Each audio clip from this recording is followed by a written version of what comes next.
gripped the geopolitical status of the world was reaching out into space.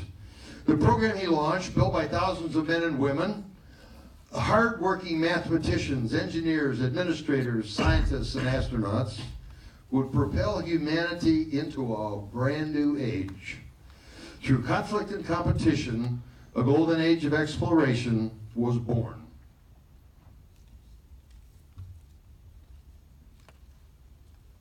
I think we got another slide. There we go. That happened. Oh my God, that's me. I don't always like to see myself on the screen. I had the privilege of joining Group 5 of the Apollo program back in 1966. There were 19 of us that were selected for the Apollo program. And on July 26, 1971, I was the command module pilot on Apollo 15, which was the 4th manned lunar landing mission. Different from others because we carried, for the very first time, a lunar rover and a scientific instrument module into lunar orbit. While Dave Scott and Jim Irwin were vacationing on the moon, I spent 3 days aboard the command module orbiting the moon. Some say I was at the time the most isolated human being in history. Well, actually, I guess that's probably true because I do have a Guinness record for that. You know about Guinness records? Interesting thing, it's called the Guinness World Records, which is kind of interesting because we did something at the moon. If you follow what I'm saying. When I got the certificate for that Guinness record, I was really much more interested in getting some of their beer. But that's another story. I spent 3 days aboard the command module orbiting the moon all by myself. And for me, it's just part of the mission. I had a lot to do, but I have to tell you that my training as a fighter pilot had me pretty used to the feeling of being by myself. It was just me in the cosmos up there, and I gotta tell you, I was awed by looking back at the Earth from that vantage point. Being up there, spending time in a command module, seeing the Earth from the lunar distance, a thought occurred to me.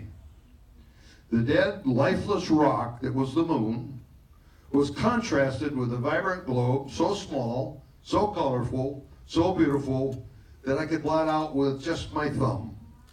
With this mighty endeavor, we managed to explore and land on the moon, but the greatest discovery we made was looking back at Earth.